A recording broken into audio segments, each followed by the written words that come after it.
right, welcome into Surviving Paradise, the podcast that takes a sometimes serious, oftentimes humorous look at the claim by Jehovah's Witness leadership that they are living in a modern day spiritual paradise. I'm your host here, Stacy Bauman, former elder, ministerial servant, and a kid raised as a Jehovah's Witness throughout the 1970s and 1980s, as I like to do.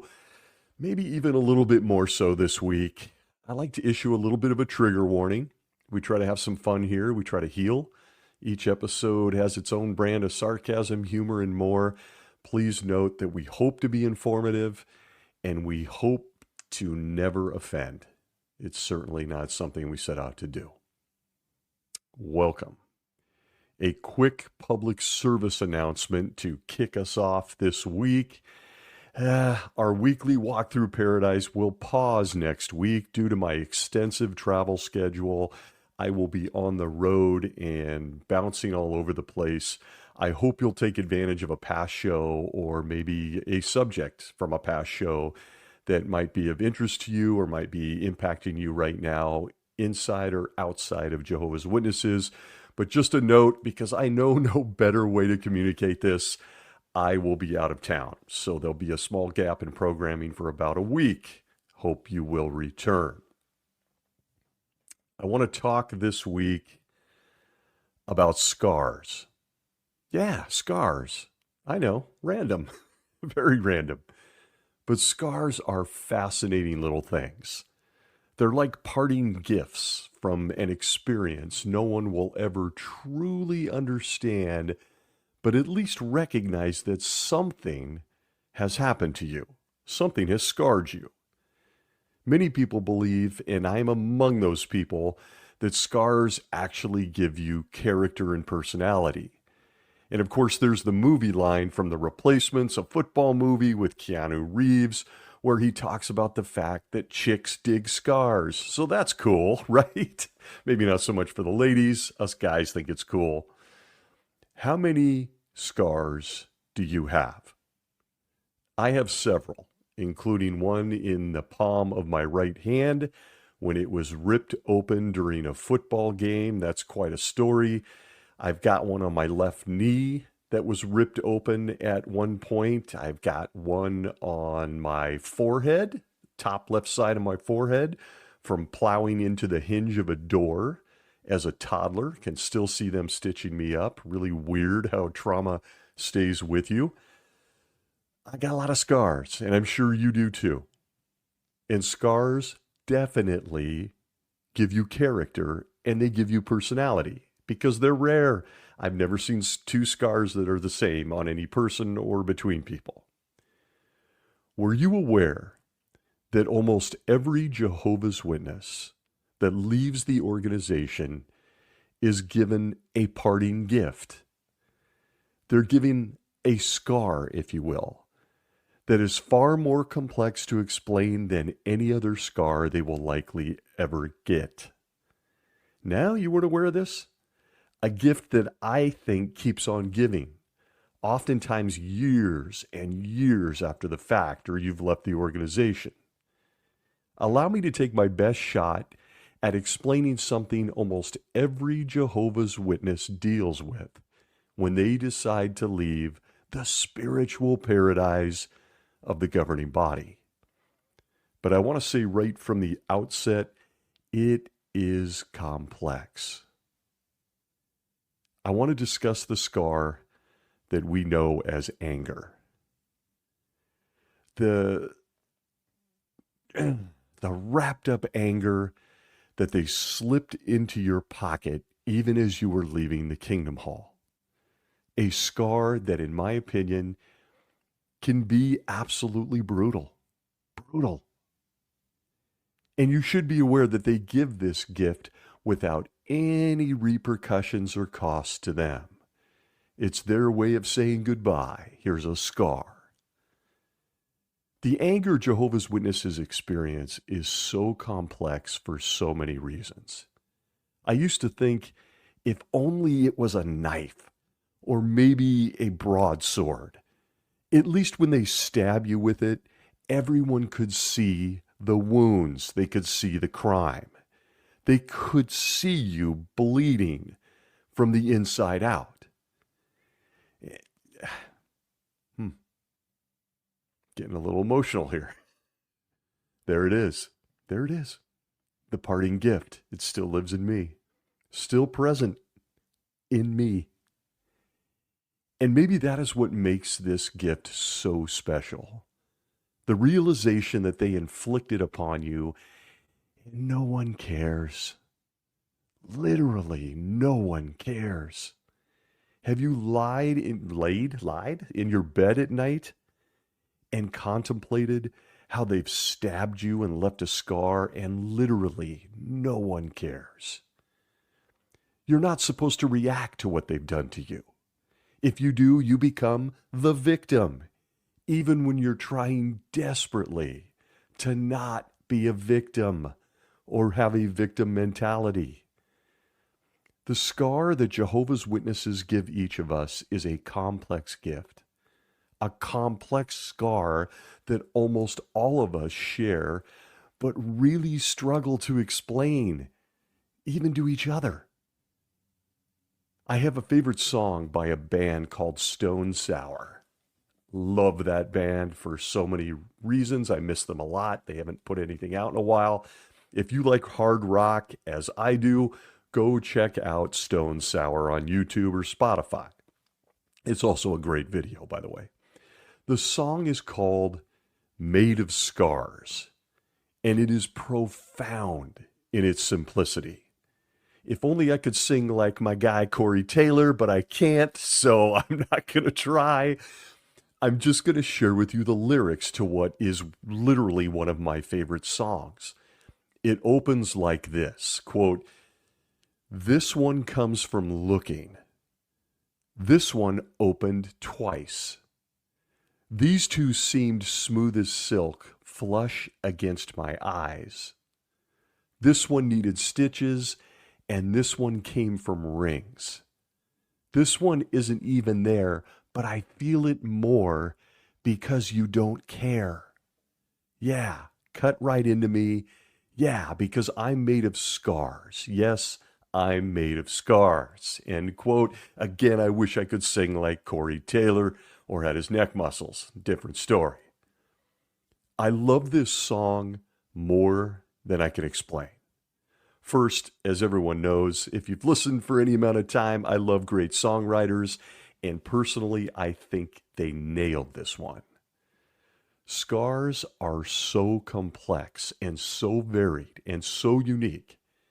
It lends itself well to the scar of anger that is left on ex-Jehovah's Witnesses. I am asked all the time about the latent anger that lives in people that have left that organization. And I'm going to here confess, I'm going to bare my soul. It's so complex that I feel terrible that I don't have an easy answer or even much to offer aside from how I've dealt with it. While it has definitely subsided in me significantly over the past 16 years, I do know that it's still there. It lurks. I feel it with every child safety issue that I read about inside Jehovah's Witnesses, the private messages, the news stories. I feel it. I feel it when I get those heartbreaking direct messages on Instagram from some of you amazing people. I actually sense it when I pass a book cart and I force myself to do nothing about it, even as I stare into those people's eyes. And as I tend to do here, I want to validate that if you're dealing with the scar of anger, you are not alone. And it is very understandable. It's normal even, as your brain tries to make sense of how people who claim to be loving, who claim to be guiding all the rest of mankind into a paradise earth, can also leave you absolutely devastated and angry. I can't overemphasize any of this enough. It's normal and it is incredibly painful. One reference online from Core's 2008, volume 73, pages 265 through 282, where they discuss anger under the subheading, "The Need to Understand the Emotions of Anger, Fear, and Guilt When Counseling Religious Cult Victims." We learn this, quote, "Victims of religious cults are systemically influenced by the beliefs, teachings, and practices of the group to adopt the identity and personality befitting the religious cult. This cult identity and personality that is believed to be God-pleasing views the outside world as evil and a threat to the spiritual well-being of cult members. In order to maintain cult members in a state which is supposedly pure and free from contamination by the evil world, they are taught to cultivate an antagonistic and resistant attitude towards any doctrine or person contradicting the cult's views. Any attempt by an outsider to communicate with cult members is prohibited. Any attempt to counsel cult members must be preceded by the establishment of a trust relationship that will overcome the resistance and open up communication. The counseling process that follows should address the emotional conditions of anger, false guilt, and fear in order to restore the person's self-worth and ability to adapt to the outside world. This article contends that addressing false guilt, anger, and fear is an important and necessary phase in the process of helping cult members to recover and reintroducing them to the world." End quote. I know almost everyone who's ever been a Jehovah's Witness and has left can relate to what I just shared. How about one more? From Psychotherapy with Former Cult Members, an article by Patrick O'Reilly on psychotherapy.net. He explains this and where the anger lives this way, quote, "Us versus them mentality. Cult leaders instill a belief that outside non-member society is demonic or dangerous, fostering fear and anger toward the outside world to maintain purity. Number 2, antagonistic doctrine. Members are trained to be resistant and hostile toward any doctrine or person contradicting the cult's ideology." End quote. Does any of that sound familiar to you as a current or ex-Jehovah's Witness? It's literally an apt description of the organization, of their belief system. It's so accurate that your anger grows as you watch those still associating with measured frustration and anger, asking questions to anyone that will listen. I hear it weekly. Why can't they see this? Why are they believing these lies? Why are they so gullible? They really believe that Jehovah is up there somewhere in the cosmos, worried about hair follicles and champagne glasses? Why can't they see the generations don't overlap? How? Why? The questions just go on. And you know what it is? It's anger. It's anger. And if you can relate, you know you can feel it in your solar plexus, in your stomach. It's so real. This is especially true with my favorite people on earth, children. Especially those born into Jehovah's Witnesses and raised inside the Kingdom Hall. They often grow up wondering why they have a volcano of anger living inside of them. And if you're not angry about what this does to the innocent minds of kids, I would sincerely like to know why. Why doesn't this upset you? Note what Brighton and Hove Psychotherapy has to say on their website about anger in kids. Quote, A child who grows up in a cult learns to have no needs because she quickly learns that they do not matter. To survive in the cult and gain some crumbs of attention from their parents, she will have no choice but to conform to the leader's demands. Try to fit in as much as possible and override her natural developmental needs.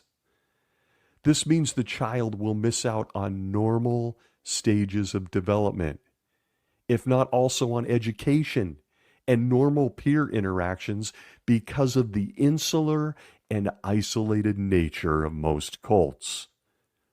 When the child grows up and is lucky enough to leave the cult, she or he will have to contend with a long process of rebuilding or even recovering their own identity. Everything that she has been attributed to the cult or exists because of the cult. Sometimes when a former child chooses to leave, her family will want nothing to do with her. End quote. But I ask everybody listening right now, do you have this scar?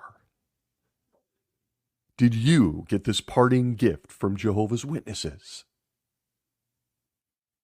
You're not alone.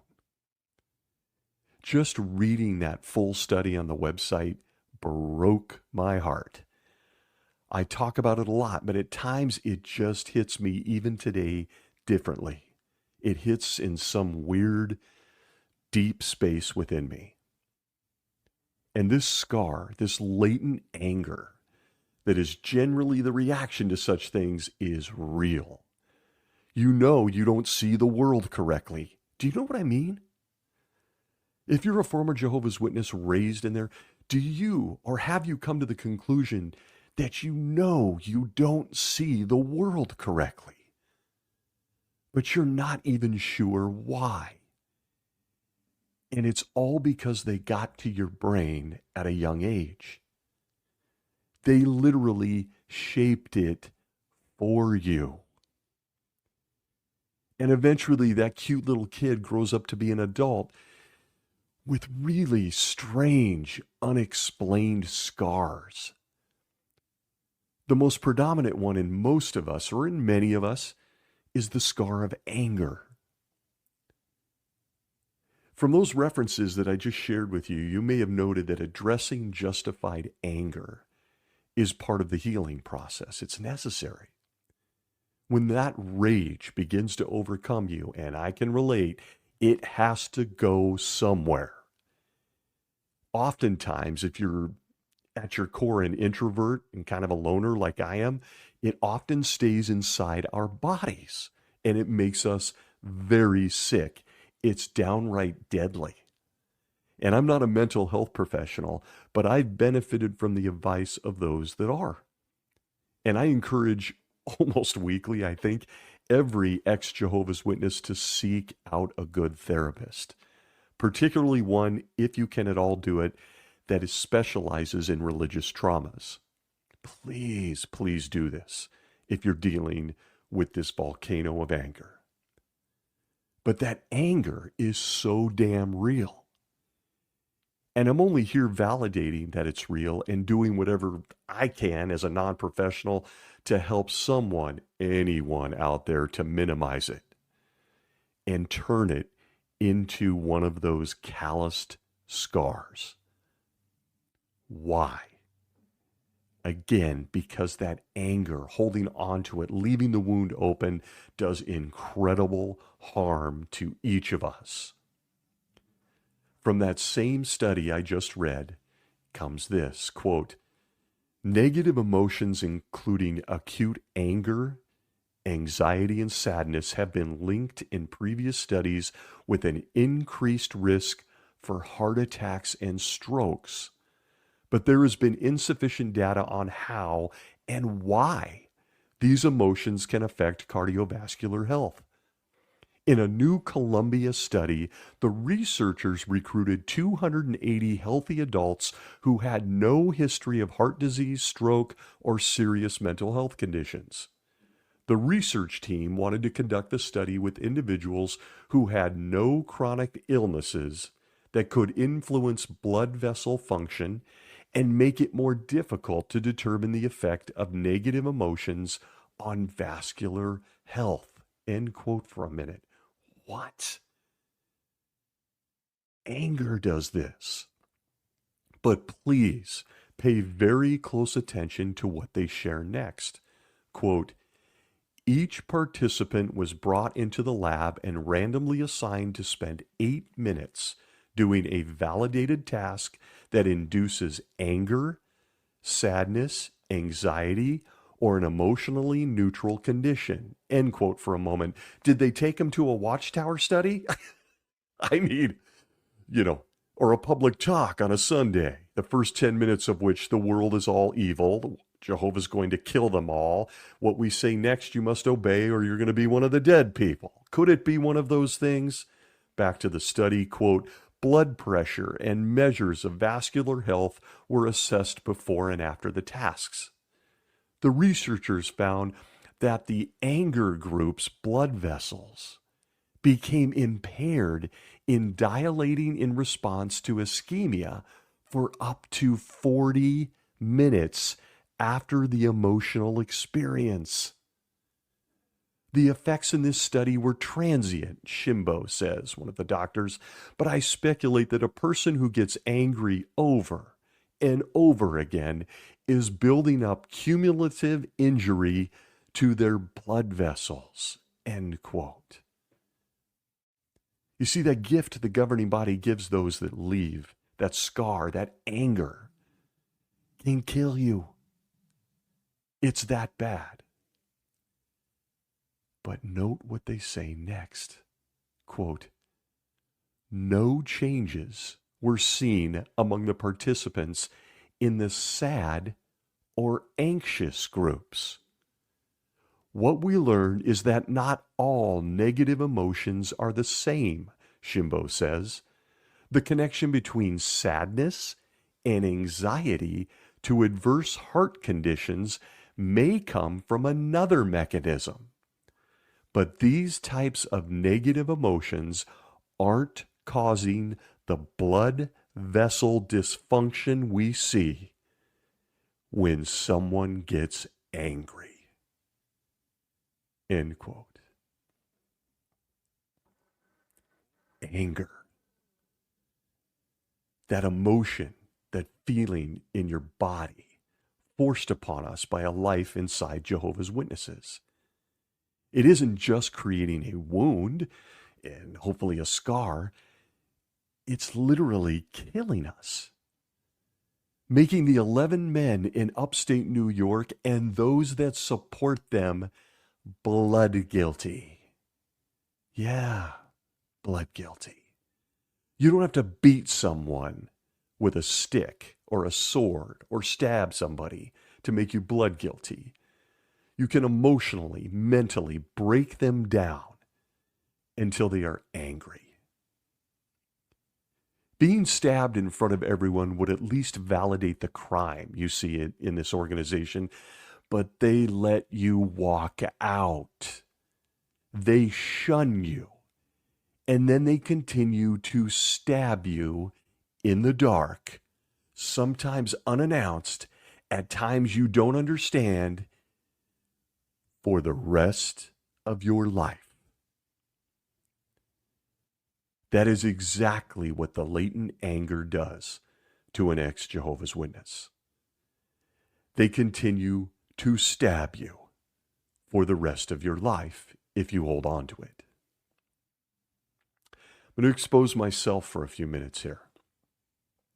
I'm going to go into that full transparency mode where I chuck myself under the bus and reveal far too much about the guy behind the microphone. There have been fleeting times in my life where I've actually been jealous of Jehovah's Witnesses.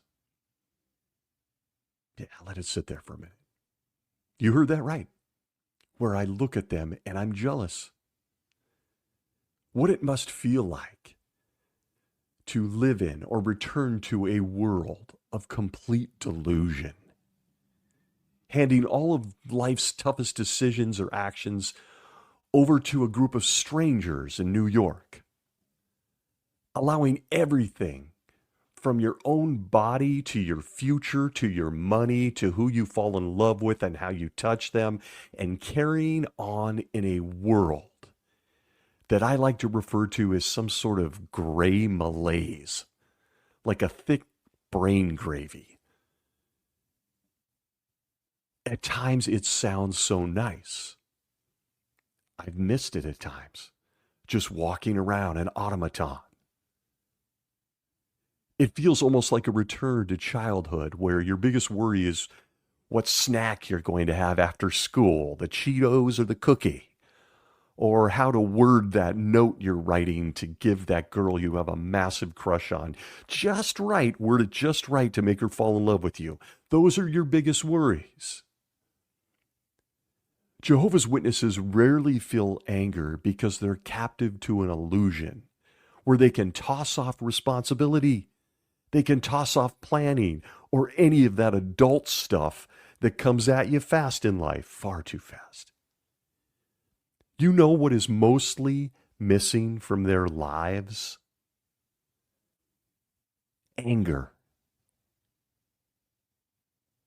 They don't seem to deal with it, even if they feel it at times.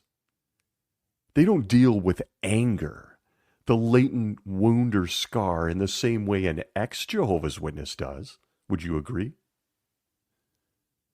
One could argue that it's because they're on autopilot. They're in the brain gravy. They're also tired and they're beaten down. They're on autopilot. And I'd support that statement because that's what they are. But rarely, if ever, do you see a Jehovah's Witness, until it starts to bust out, dealing with internal rage the way you and I, most ex-Jehovah's Witnesses, do. They're absolutely punch drunk on paradise. That hope for a perfect body and endless kiwi, all arriving any second now, right? They just stick to the schedule. They sing along to the videos. They roll out that book cart and they wait. And they wait and wait and wait and wait and wait and wait. They do experience a lot of emotions, but rarely is it the same raw anger that an ex-Jehovah's Witness does. And there have been many times I'm jealous of that. That's the truth. And before anyone thinks that I'm completely healed from my anger, well, think again. Think again. I've had to accept that I will probably never be free of it. It's a scar. I can't rewrap it and then re-gift it back to the governing body, most of whom I was raised on are gone themselves now. And it took some time to accept that they don't even care how they've impacted my life or our lives. And they never have. There may be nothing more gut-wrenching than the realization that those you trusted with your life were lying to you all along. And I mentioned it earlier that none of us want to be victims or have a victim mentality, but some things are just undeniable. And it's this: if you're here for a hug and validation, I'm going to give it to you. We are victims. We're victims. I'm not saying hold on to it. I'm looking for the scars. But we're victims of a cult that stole our potential and our time, precious time, and without question stole most of our childhoods. And it makes all the more ironic and, dare I say, evil when you consider this organization's own words regarding anger. Oh, yeah. I'm sure it shocks no one that these guys have had a lot to say about anger over the years. But before you think that they're ever going to take responsibility, accountability isn't their strong point, by the way, take responsibility for the anger you may be dealing with in this very moment, I'm going to tell you to think again. You see, even anger only works for them. Yeah, the governing body, the organization.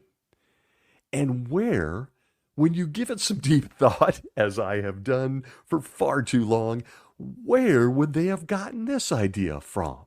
Anger works for them. Anger can be justified when they're angry.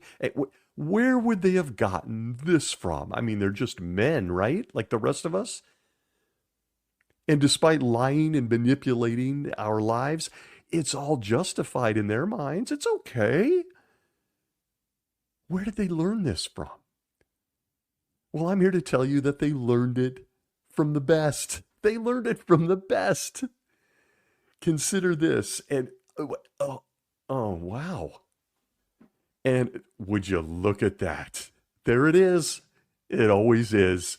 From the Watchtower of June 15th, 1971, pages 358 and 359 on anger.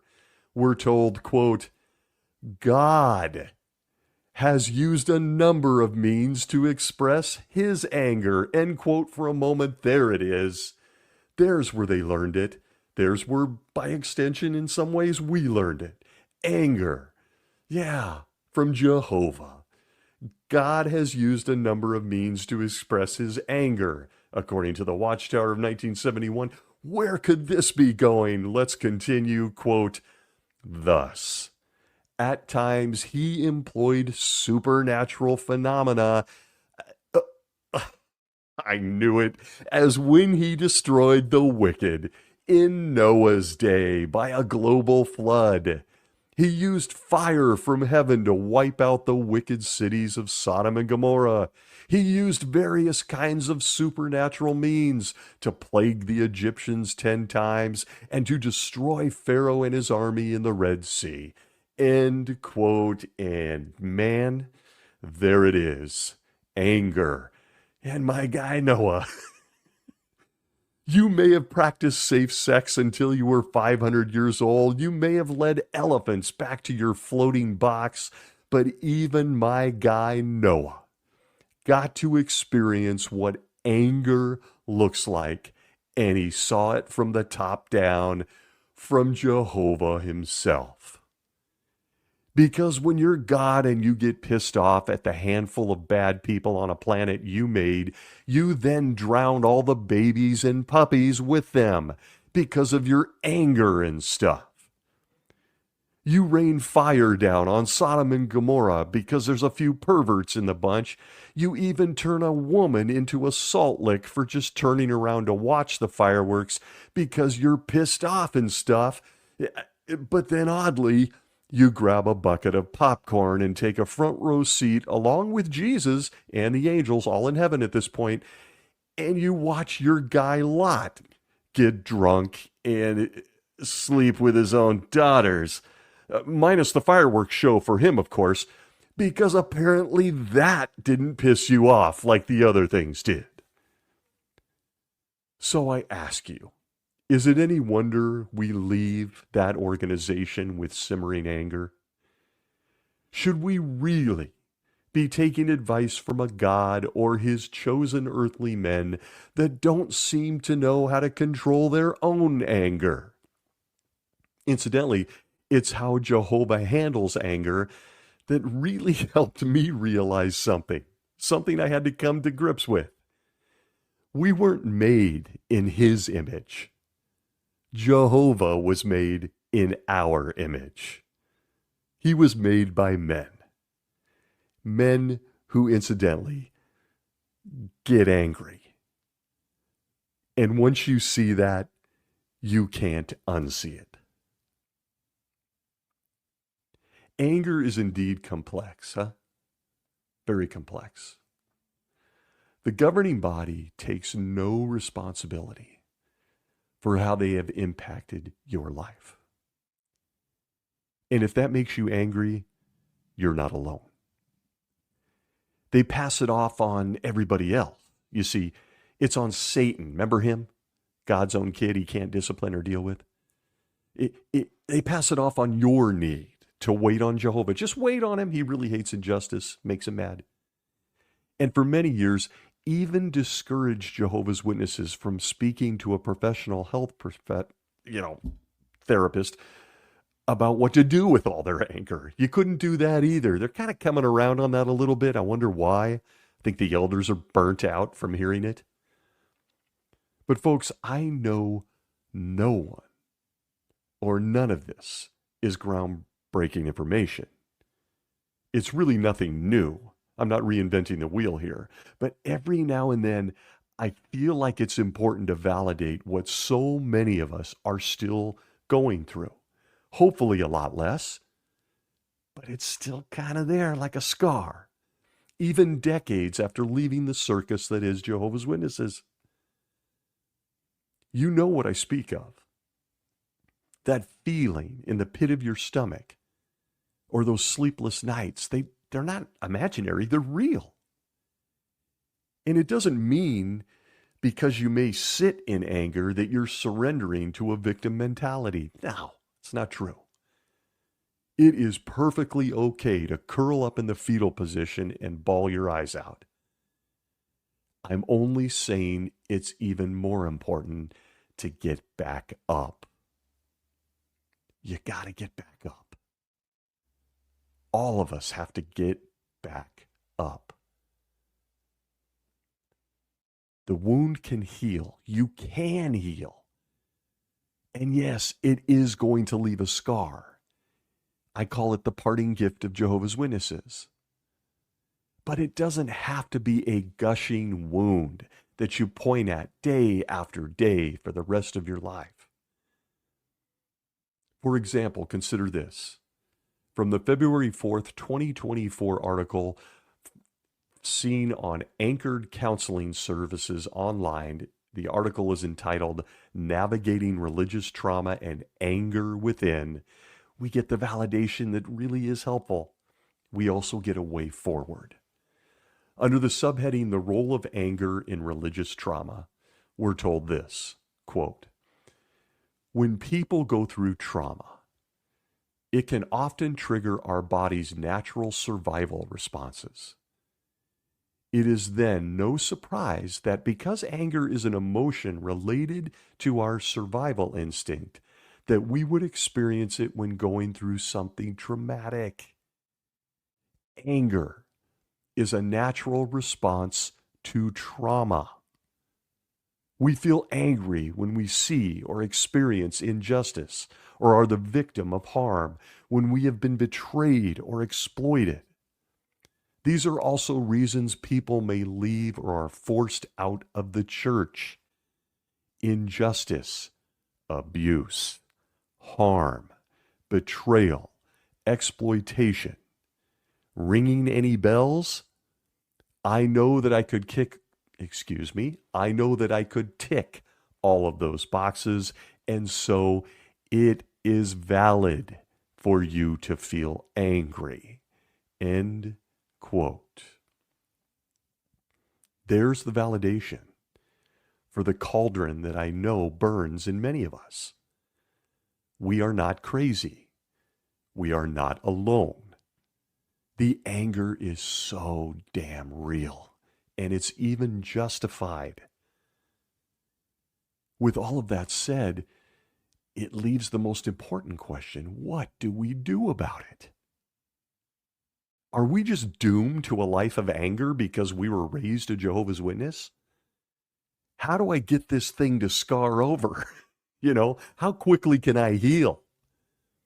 I'd rather look at the scar than the gushing wound. That same article continues with suggestions, and I really want to share them, and I sincerely hope that those dealing with anger will take heed of this. I am not saying it's going to be easy. I am as bad off on this subject as anybody, which is why I'm talking about it.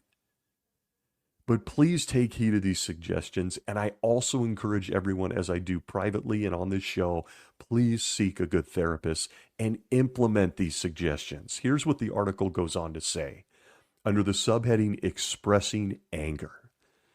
Quote, it's easy to feel stuck in your anger, unsure of what to do with all the emotion, end quote. Yeah. Man, folks, I still have days. It's usually when I see someone else, one of you, someone in my family, somebody that's still associated with this organization. I don't like bullies. I don't like people who harm, for lack of a better term, fragile or weaker people. I hate it. I still got my days. Back to the article, quote, "It is important to remember, though, that anger is an emotion. It's not something to control, but something to feel. Acknowledging and accepting your anger is the first step to expressing it. You can do this with a trusted support person or a therapist, learning to see your emotions as guides and signals rather than good or bad. It is instinctual to express our anger in an aggressive way." End quote for a moment. I can relate to that. And I'm going to be transparent about me for a minute here. I'm really super private, but I just hope that by sharing my own insanity, it helps somebody that might be right on the edge with this anger. Folks, I went through it when I left. I was pretty nasty. Yeah. I was an Italian guy. I was a much bigger guy back then. I lived in the gym. And my temper got the best of me in situations that weren't unjustified. It wasn't just one of those deals, but I found myself in handcuffs a few times. Yeah. Not many people would know that about me. I lost my driver's license for a month because I was speeding recklessly everywhere. It was just my foot pushing down on the anger. 30 days later, I got my license back, learned a lesson, scarred. But anger wants to find an outlet. And so back to this article, quote, "On the other hand, we can't physically lash out at every person or object that irritates or annoys us." End quote. I tell myself this every time I'm in a Target or Walmart. Just for the record. Yeah, I'm an INFJ. What can I say? Back to it. Quote, "We have to learn other ways to hold our anger." And then it lists 5 bullet points. I want to share them with you. Please take note of these if anything here will help you and you're dealing with anger. Number 1, therapeutic support. Seek professional help. It provides a safe space to explore and express your anger. Therapists specializing in religious trauma can offer valuable insights and coping strategies. Number 2, community connection. The article says, quote, "I would suggest connecting with supportive communities or individuals who have gone through similar experiences. Sharing stories and experiences can help validate emotions and provide a sense of belonging." Number 3, mindfulness practices. Introduce mindfulness techniques to help you ground yourself in the present moment. Mindfulness can be a powerful tool in managing the intensity of emotions, including anger, during the trauma recovery. Number 4, journaling. The practice of journaling as a means of self-reflection can be very beneficial. Writing can provide an outlet for expressing and processing anger, allowing you to gain clarity on your thoughts and emotions. End quote for a moment. Absolutely loved this one personally. Absolutely where this crazy little podcast started. Yeah, truly, writing. It really helps get it out. And then finally, back to the article number 5, exploration of new belief systems. Exploring alternative belief systems or spiritual practices that align with your evolving perspectives. This exploration can contribute to a sense of purpose and peace amidst the deconstruction. End quote. Really enjoyed that too. I really began to look at things, particularly Far Eastern religions and philosophies, even things like Stoicism, that really just tried to reframe things in my brain because I had a temper, as I just shared. All of those things are good suggestions. Please don't ignore them if you're angry. And now I want to add a few of my own. I don't know what I got here, 3 or 4 that I do every day that was very, very critical in my development in getting this wound, this anger to scar over. I do four things, I guess, that really help me to manage those sudden flashes of anger that can sneak up on me. Here's one. I traveled extensively. Yeah, when I left Jehovah's Witnesses, I was who I was, I guess. I was going to stop short of making myself sound like an egomaniac, but I basically dared them to follow me. They knew by the look on my face I was serious. So what did I do? I left. I traveled. I needed to see the world. And I recommend this to anyone who's dealing with anger. I really needed to go, in my case. I feel like I'm in a therapy session suddenly. I've been revealing a lot about me, but hopefully it helps you, okay? Genuinely. I really personally needed to go somewhere where no one knew me. I know that might sound odd to somebody, but being in that bizarre spotlight, if you will, as a Jehovah's Witness and an elder was something I personally needed to cleanse out of my system. I was never comfortable with how it made me feel and how it even impacted my personal self-esteem, to be blunt. Did people even like me for me? I don't know. Or was this ridiculous title or these district convention parts or baptizing people? Was it just an archetype created by this organization that I'd been in since I was 4? There was so much to unpack for me, so I disappeared. And folks, I still do. I still do this, as I noted at the outset. It's a part of my personality that I neglected because I was on stage every Sunday conducting the Watchtower, thinking I was a pretty smart guy and setting a good example. Just absurd. So I recommend to everyone, travel. Get the hell out of wherever you are. Discover new places and new people and discover yourself. And I promise you will notice the anger start to scar up. It's going to scar over. It helps. Another thing I did that I wanted to share, not everybody's bent this way, but I certainly am. I hit the gym. At one point, it was my life. I hit the gym, headphones in, focused, burning off my very introverted type A personality. All happened in gyms around the world. I'd find a gym no matter where I was, what country, what city, I was in a gym. And I recommend physical exercise because it is so critical for burning stress. And man, does it help you burn anger. Doesn't matter what you do. At one point, I was in a fighting gym and was fighting weekly. But for the most part, I was in a gym with weights.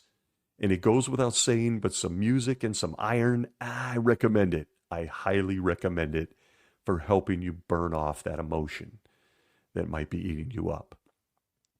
And then finally, there's this one.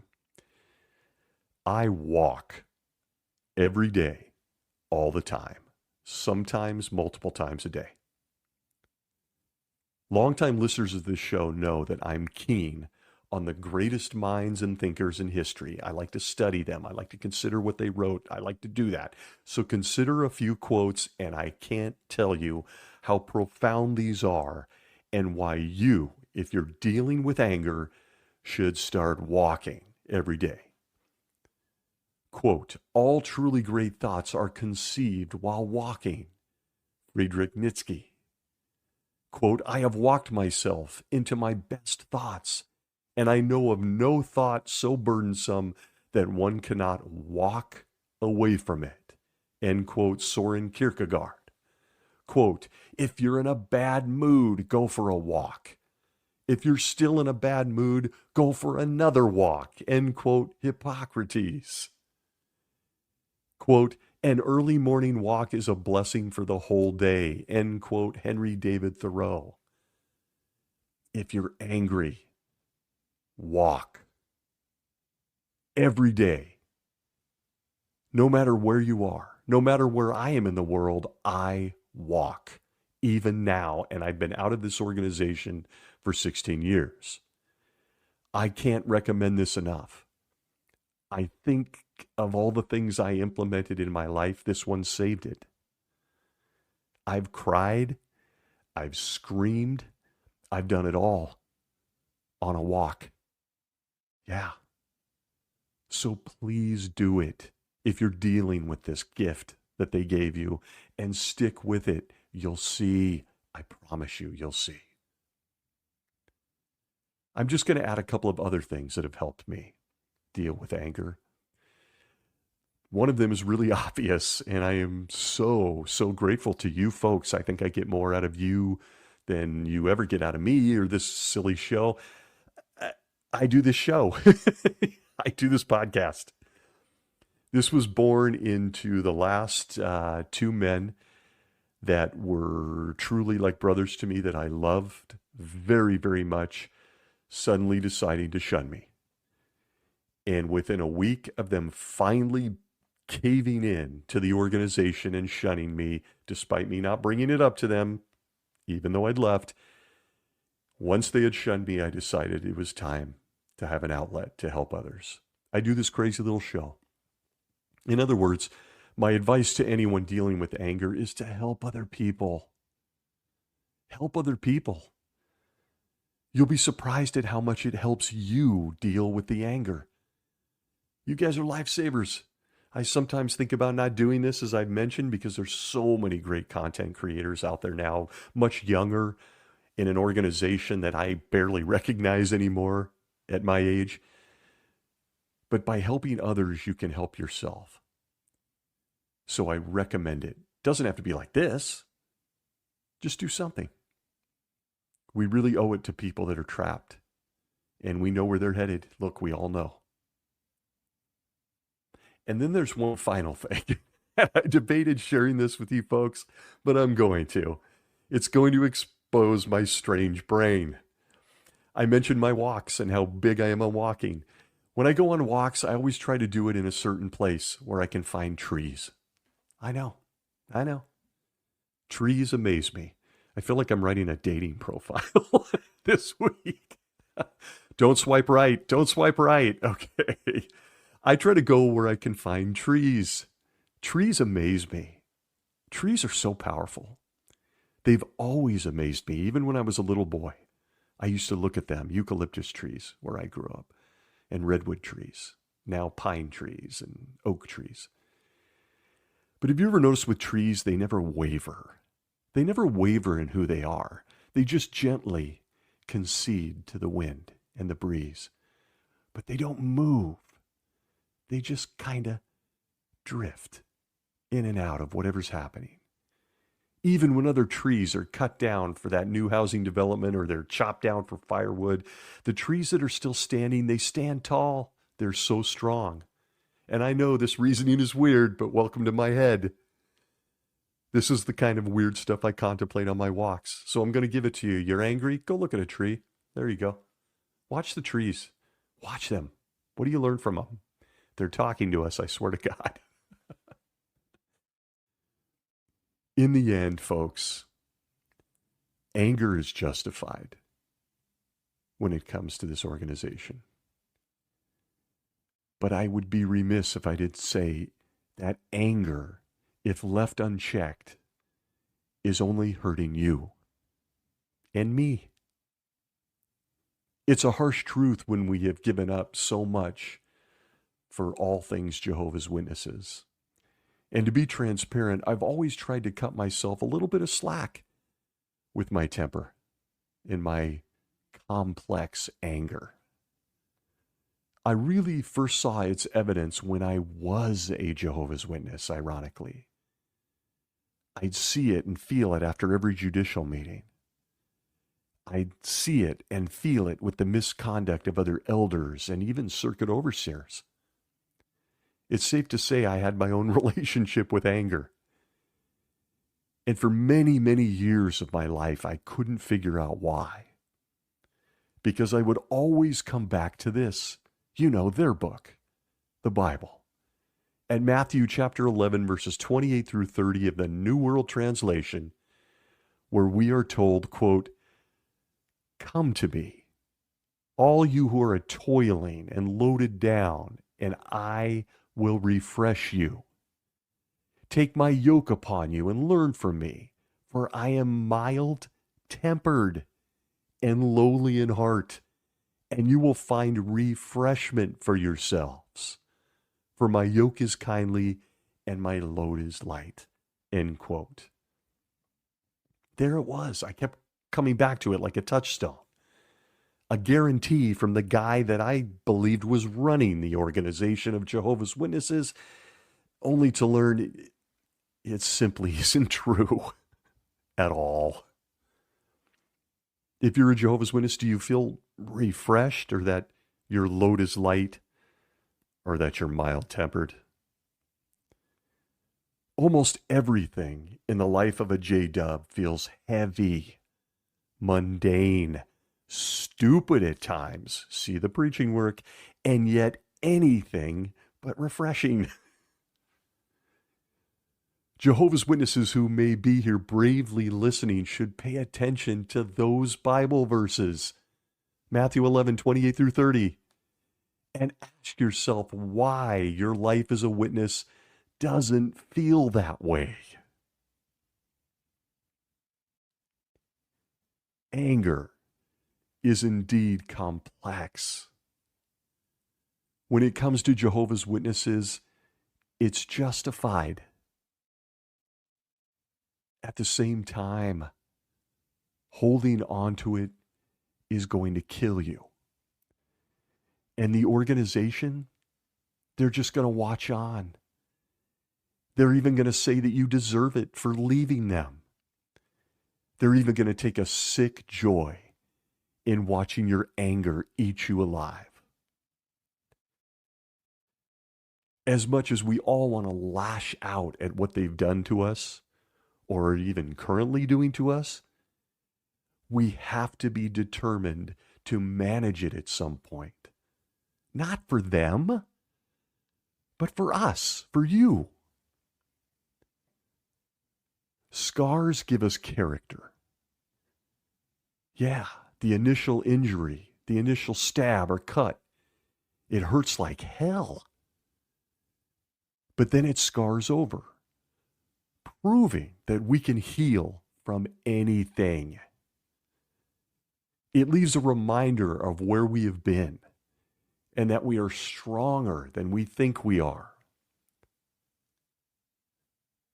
I want to go back to one of my favorite bands, Stone Sour, and their song, Made of Scars. I want to finish what they say there in the lyrics, and I hope you'll go listen to the song, although it's loud. He says, quote, "This one had it coming. This one found a vein. This one was an accident but never gave me pain. This one was my father's, and this one you can't see. This one made me scared to death, but I guess I should be glad I'm not dead. And I will find a way. Everything you are, I will betray. Oh, I swear that I will find a way. Everything you are's inside me. This one was the first one. This one had a vice. This one here I like to rub on dark and stormy nights. This one was the last one, I don't remember how. But I remember blood and rain, and I never saw it coming again. Yeah, cut right into me. Yeah, because I'm made of scars." End quote. To each of you listening, I too am made of scars. If you're angry, it's okay. Give it time. It will heal. But it sometimes hurts. You're always going to have the scar, accept it. But scars give you character.